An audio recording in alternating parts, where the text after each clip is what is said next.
There are some games that define a generation, not because of their graphics, not because of their combat, but because they dared to ask more of us as a player. More emotion, more consequence, and more connection. Mass Effect was that game. Launched in 2007 by BioWare, it wasn't just an RPG, it was an entire galaxy in your hands. A universe shaped by your decisions, populated by characters who felt real and grounded in a vision of science fiction that blended hope, heartbreak, and impossible choices. For 5 years, it was untouchable. 3 games, hundreds of hours of branching storylines, a new gold standard for narrative design in video games. And then it ended. Badly. The final minutes of Mass Effect 3 fractured a fandom and let BioWare scrambling to salvage trust. Years later, Andromeda was meant to be a fresh start and instead became a monument to missed potential. What was once revered became a punchline, but the story didn't stop there.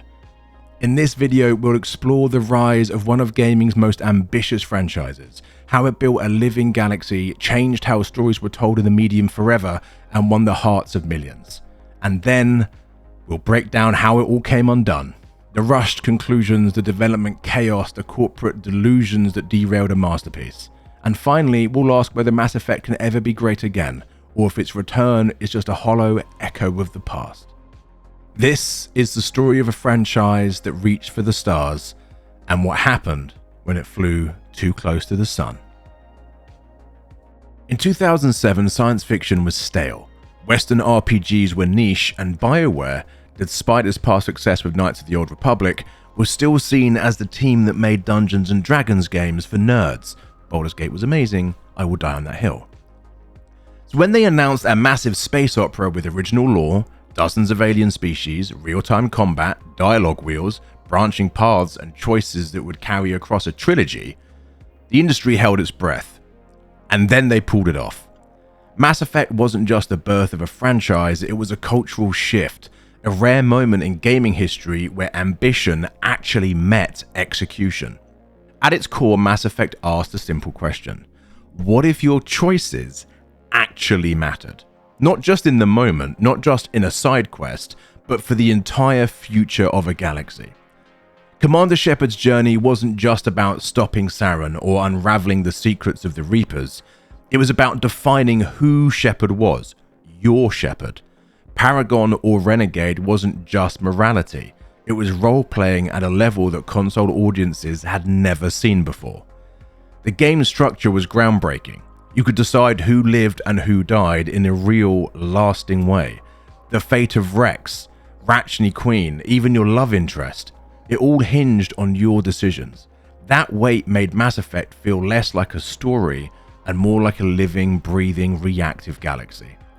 And then there was the Citadel, a massive glistening city in the stars, home to bureaucrats, diplomats, assassins, and secrets. It felt alive in a way few game worlds had before. Side missions weren't filler, they were immersive, personal, and filled with nuance. But the game wasn't perfect, granted. Beneath the narrative brilliance were cracks in the hull. Combat was sluggish, cover mechanics were rudimentary at best. The weapon accuracy system sometimes felt like you'd have a better chance just rolling a dice than actually relying on any kind of skill. Inventory management was a mess, pages of nearly identical guns with minor stat differences. And let's not forget the Mako, a Moon Rover tank that handled like a grease shopping cart on an ice rink. Yet somehow, none of it really mattered. Because when you were talking down a Spectre with a loaded pistol and a moral crisis, when you were hearing Vigil's haunting monologue on Ilos, when you made the impossible choice between Kaidan and Ashley, knowing only one would live, those moments transcended mechanics. They burned into your memory and into gaming history.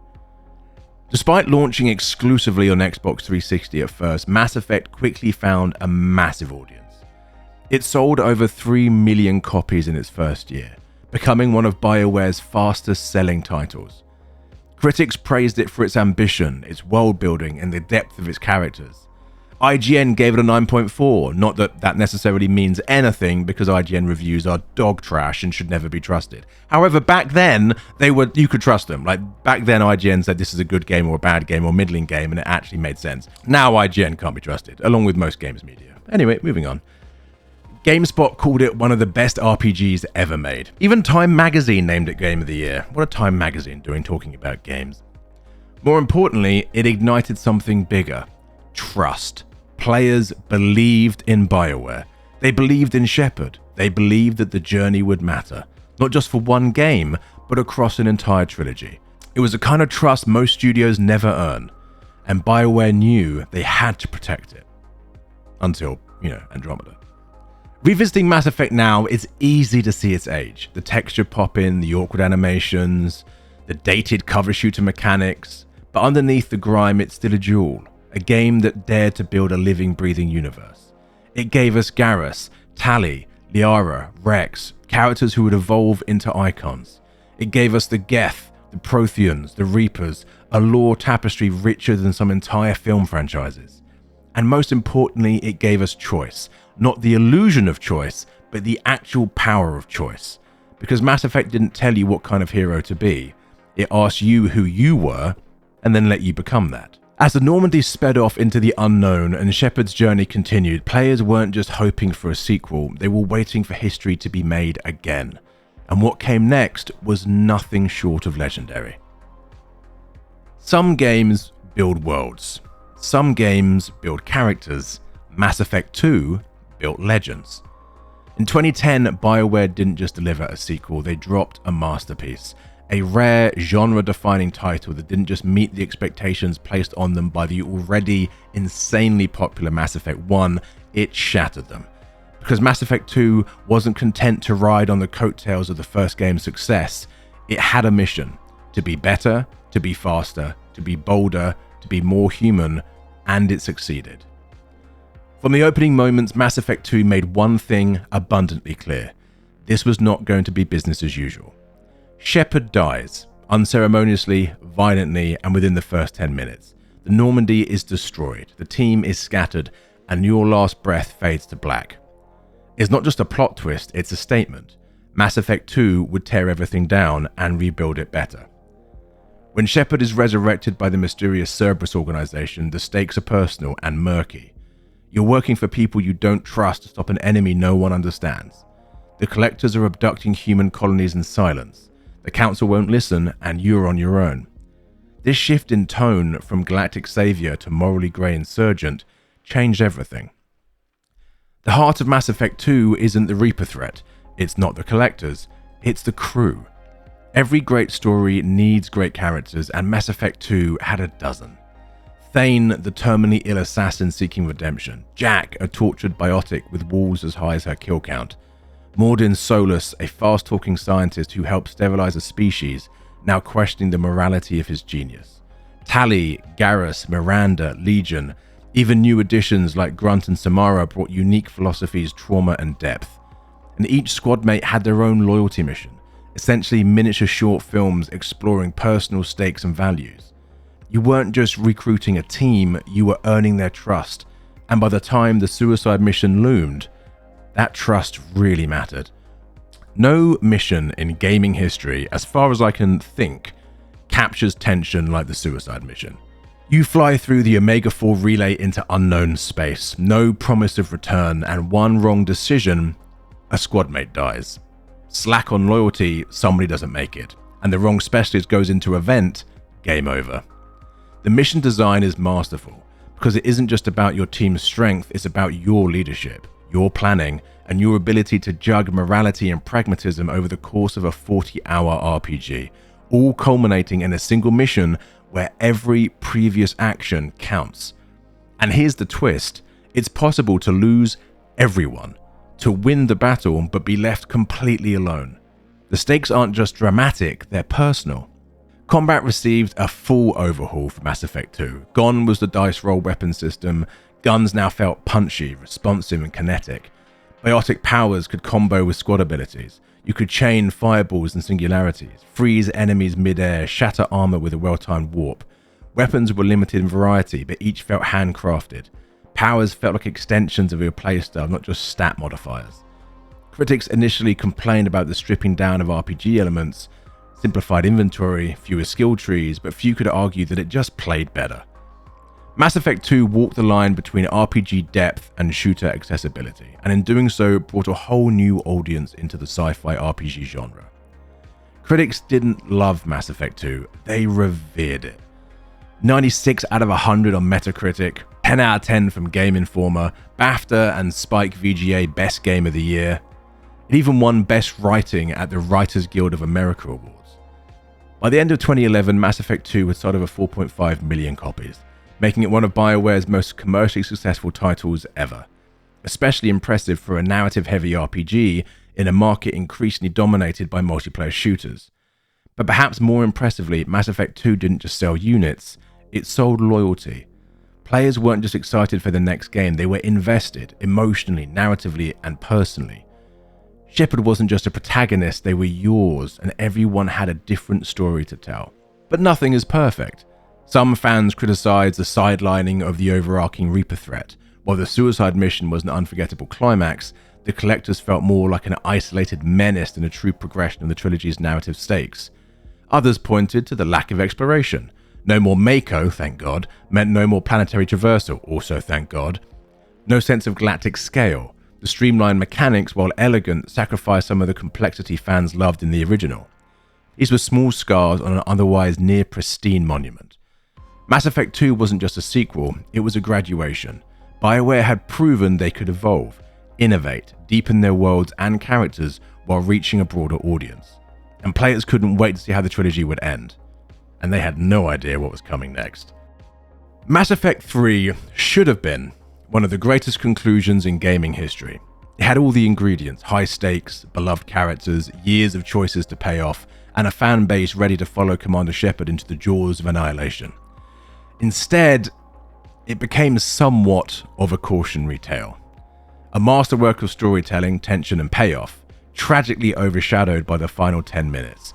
A legacy punctuated not with triumph, but with controversy. Because when you promise players their choices will shape the galaxy, the ending better live up to the weight of that promise. From its very first moments, Mass Effect 3 was war. The Reapers, long teased as mythic destroyers, were here, in full, and Earth was burning. Unlike the more isolated character-driven tension in Mass Effect 2, this was galactic-scale annihilation. Every race, every colony, every system was fighting for survival. Shepard wasn't a rogue operator anymore. He, or she, was a soldier on the front line of extinction. And the tone shift was immediate, darker, more urgent. A sense of finality loomed over every mission. But it wasn't just spectacle. The heart of Mass Effect 3 was still personal, built around characters you'd come to love over the years, some of them for a decade. What made Mass Effect 3 so devastating wasn't the war, it was the loss. Mordin sacrificing himself to cure the genophage he helped create. Thane dying not in battle, but from his worsening illness, offering a final prayer for Shepard. Legion discovering personhood moments before choosing to die for his people. These weren't just plot beats, these weren't just plot beats, they were emotional body blows. Consequences of long forged relationships and past decisions coming to a head. Even quiet moments carried weight. Garrus and Shepard sharing one last drink. Target practice on the Citadel. Two friends preparing to die. For many fans, this was Mass Effect at its absolute peak. Not because of the gameplay, but because it understood how players felt about their crew, their family. Mechanically, Mass Effect 3 was the series' most refined entry. Combat was fast, responsive, and explosive.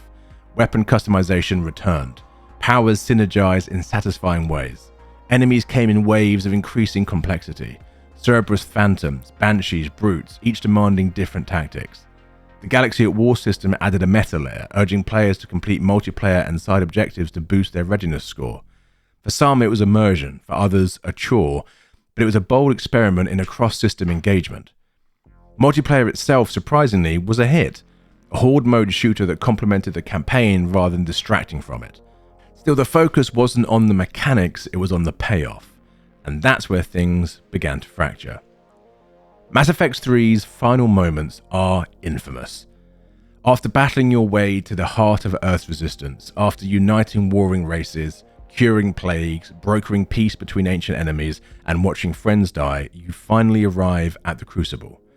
The game's narrative climax, years of player choice, loyalty, sacrifice, boiled down to a single conversation with a glowing child god. 3 choices: red, blue, or green. Destroy, control, synthesis. The same cinematic played out with minor visual variations. The Normandy inexplicably flees the battle. Characters seen charging into war are suddenly inside the ship. No closure, no explanation of what your choices actually meant. Players were stunned, and then furious. Within days, the internet was ablaze, because the internet loves to be ablaze. Over 400,000 fans signed petitions demanding a new ending. The hashtag Retake Mass Effect trended for weeks. Reddit, BioWare forums, and gaming media were flooded with debates, essays, and outrage. For the first time, a fanbase collectively rejected the ending of a beloved franchise, not because they disliked the outcome, but because they felt lied to. In response, BioWare did something studios so rarely do. They listened. 3 months later, the extended cut DLC was released, free of charge. It expanded the ending with extra dialogue, epilogues, and context. It explained the Normandy's retreat, showed the consequences of your choices, and gave a glimmer of clarity. But the damage had already been done. For many, the ending controversy had turned the generation-defining trilogy into a cautionary tale. Not because it ended, but because it disregarded the player's agency, and with doing that, breaking a core promise. It didn't matter how brilliant the writing had been, or how emotional the final missions were. The last impressions stuck, and for Mass Effect, that impression was betrayal. Metacritic, 93 out of 100. Game Informer, 10 out of 10. It won Best RPG at the Game Awards, nominated for Game of the Year by countless outlets. Commercially, it sold over 6 million copies in its first year, becoming the best-selling title in the franchise. The franchise had never been bigger, but behind the numbers was a fractured community. Some defended BioWare's vision, others felt abandoned. Even today, the discourse hasn't fully healed, because Mass Effect 3 wasn't just an ending, it was a test of trust, and that trust broke. It's easy to focus on the final 10 minutes, but to do so would erase everything that came before. Mass Effect 3 delivered unforgettable cinematic moments, a full cure for the genophage, or a devastating lie, peace between the Geth and Quarians, or mutual annihilation, the death of heroes, earned and unflinching, emotional reunions, final words, and impossible choices. It was a bold, harrowing, deeply personal narrative experience, until it stumbled at the finish line. And maybe that's what made it so painful. The game was just too good to end so carelessly. Mass Effect 3 wasn't a failure, it was a triumph, bruised by a misstep that became something bigger. But the damage was very real, and when BioWare turned their eyes towards the future, the question wasn't how to move forward, it was can we recapture what we've lost? Because the trilogy was over, and what came next would not be Shepard. There's often a kind of silence that comes after greatness, the pause where legends echo and expectations take root. In 2017, BioWare emerged from that silence with Mass Effect Andromeda, a new chapter, a new galaxy, a new beginning. It was supposed to usher in the next golden age of science fiction storytelling in games. Instead, it delivered, something else. I don't know what, it's just not that, basically. Because Andromeda wasn't the worst game ever made, despite what some people on the internet would try and argue with you about. However, it might be the most disappointing game ever made. A franchise once known for heart, soul, and consequence, now haunted by dead eyes, broken systems, and a painful lack of identity. Mass Effect Andromeda began with a bold concept. 600 years after the events of the original trilogy, a fleet of human and alien colonists traveled to the Andromeda galaxy in cryosleep.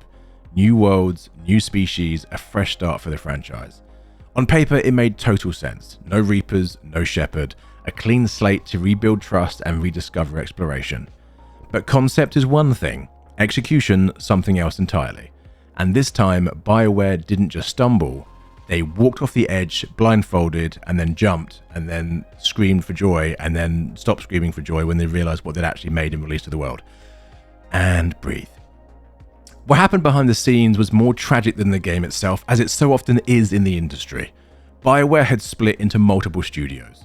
While BioWare Edmonton, the team behind the original trilogy, focused on Anthem, and that's a whole nother video, which I've done by the way, the task of building Andromeda fell to BioWare Montreal, a support studio with little experience leading a AAA narrative-driven RPG. Make that make sense, by the way. Worse still, Andromeda was forced to use EA's Frostbite engine, a powerful toolset designed for first-person shooters like Battlefield, but notoriously hostile to RPG development. Make that make sense, by the way. Basic features like inventory systems, save functions, and conversation trees had to be built from scratch. Years were lost on tech struggles, tool compatibility, and management dysfunction.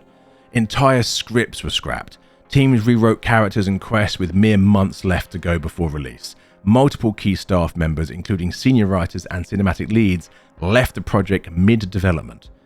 BioWare Montreal was racing towards a cliff, and no one could stop that train. Mechanically, Andromeda did introduce some intriguing systems. Combat was more dynamic. The jetpack allowed for verticality and mobility.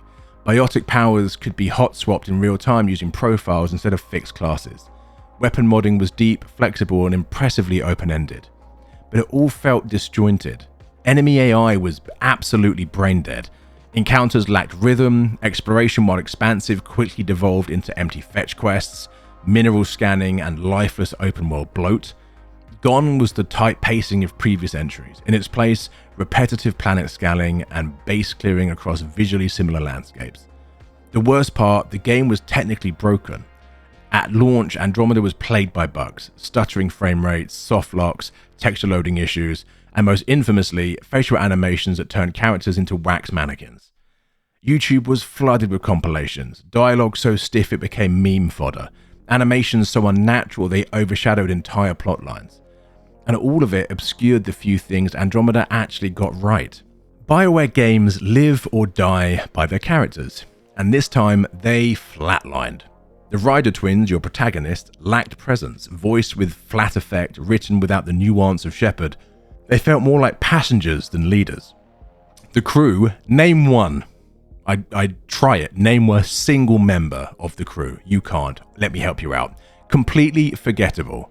Vetra, Joel, PB, Drac, none of them reached the narrative heights of Lyria, Garrus, or Tali. Loyalty missions existed but felt utterly hollow. Conversations were shallow and often awkwardly directed.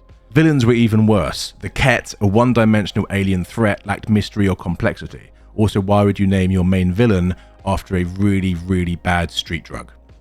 Their leader, Archon, was a cartoonish zealot with no depth or compelling motivation. Compared to Saren, Sovereign, or even Harbinger, he was laughable. Even the new races like the Angara were underdeveloped. Cultural exposition was thin. Dialogue was exposition heavy and lacked natural flow. The entire world building felt like it had skipped the rewrite phase. Where was the nuance? Where was the diplomacy? Where was the slow burn tension between races and ideologies that made the original trilogy unforgettable? It just simply wasn't there. Upon release in March 2017, Andromeda was met with disappointment. Critics called it unfinished, soulless, technically unpolished, and a shell of what came before. Metacritic 76 on console, the lowest in the franchise by far. Digital Foundry called it shockingly unpolished for a game of this scale. Sales were mediocre. EA didn't release official figures, but industry estimates suggest Andromeda sold just 2.5 million copies across all platforms in its first year. That is less than half of Mass Effect 3's performance, and it's even behind the original 3 million copies sold by the first ever Mass Effect on Xbox 360 alone. Planned single-player DLC, including a long-rumoured Quarry and Ark storyline, was cancelled. Within months, BioWare Montreal was absorbed into EA Motive, and the Mass Effect franchise was put on ice. The silence returned, and this time, it was deafening. I love saying that. And yet, buried beneath the wreckage, there were flashes, moments of potential. The Tempest, your ship, was beautiful and sleek. The transition into spaceflight was seamless. Some planets like Haval and Kadara were gorgeously designed and encouraged exploration. Loyalty missions, while uneven, offered occasional sparks of BioWare's old emotional magic. PB's past, Vetra's sister, Giles' internal struggle, they tried. The Nexus storyline hinted at a meaningful political drama. The decision to wake certain factions of colonists had promise.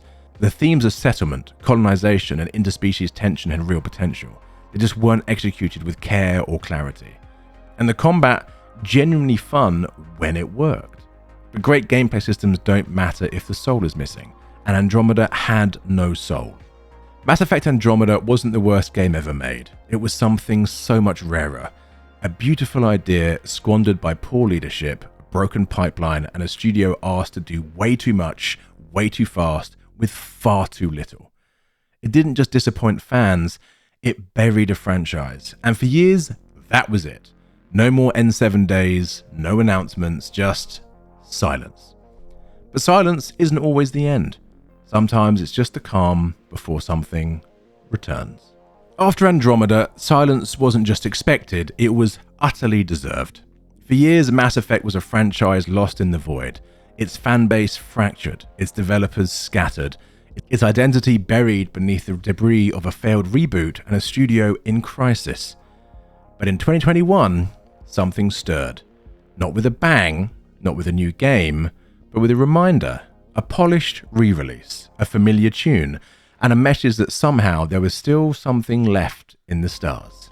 Mass Effect Legendary Edition launched in May 2021, a remastered collection of the original trilogy for modern platforms.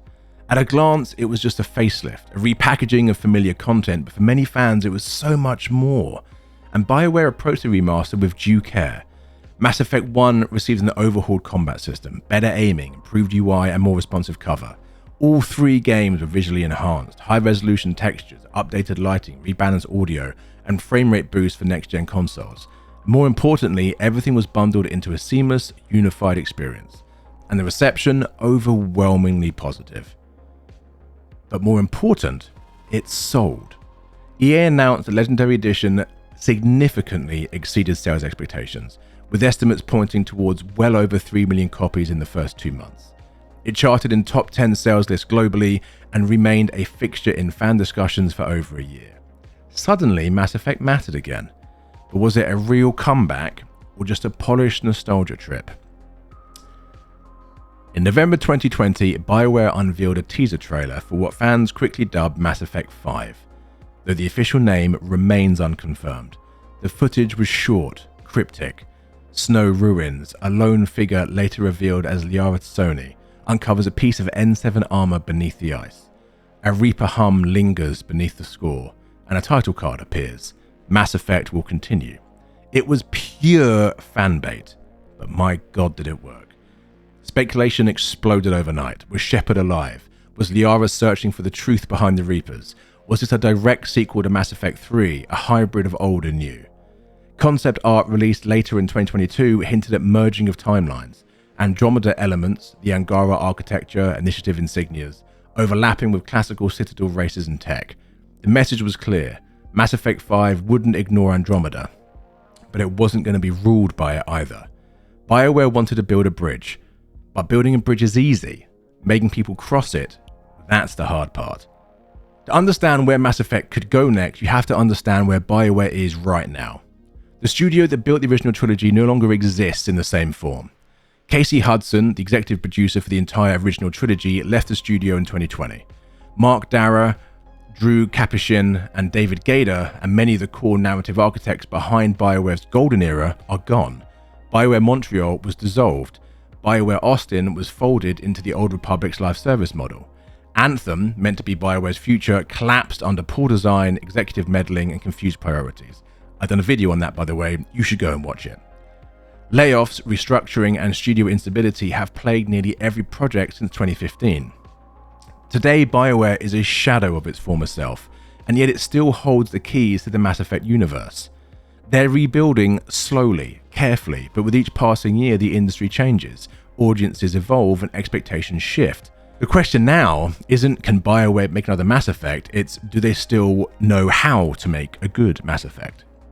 Nostalgia is a powerful thing, but it's also dangerous.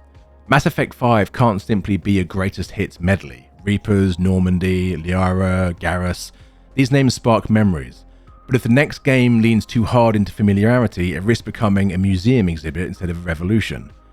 The franchise once thrived on bold ideas. A morality system that defined a generation, consequences that spanned years, a universe of races, ideologies, and ethical grey zones, and player agency that actually mattered. If Mass Effect wants to return, it has to remember the legacy, but not be enslaved by it. It has to evolve. Because if Mass Effect 5 is just a safer, prettier Andromeda, the franchise dies a second, quieter death. And this time, no one will ask for a resurrection. To survive and to matter, the next game has to do 3 things. Rebuild narrative trust. The next Mass Effect must place storytelling front and center. Not just lore dumps and side quests, but meaningful, player-driven narrative choices. Consequences have got to return. Dialogue has to feel alive, and characters must be worth falling in love with again. They have to balance the old and the new. Shepard's story is over, but its legacy doesn't have to be. Mass Effect 5 must honour the past while forging something new with fresh faces, fresh races, new stakes, and a storyline unburdened by the mistakes of the trilogy's finale. And also, it has to launch complete, which I'm aware is an obvious thing to say, but casually gestures at game industry. That means no broken animations, no shallow worlds, no patch it later designs. BioWare only gets one shot at this. The game must launch polished, emotionally resonant, and with a clear vision, or it becomes a franchise's epitaph. Even after everything, the flame still flickers with Mass Effect. Because it isn't just a franchise. For millions, it's personal. It's the story of a commander who defied the impossible, of a crew that became family, of choices that shaped galaxies and players. And despite the pain of the past, fans still believe. Because maybe, just maybe, if the stars align and if the right people are listening, Mass Effect can return not just as a memory, but as a force once more in the industry. The stars are still there, waiting. The question is, will we follow BioWare into the unknown once more? Or will we remember Mass Effect as it was, not for what it became, but for what it meant? As always, I have been Devoured Games, and this has been a deep dive into the Mass Effect trilogy and beyond. I want to know, what was your favourite Mass Effect game? What was your favourite Mass Effect moment? And until next time, something, something, something.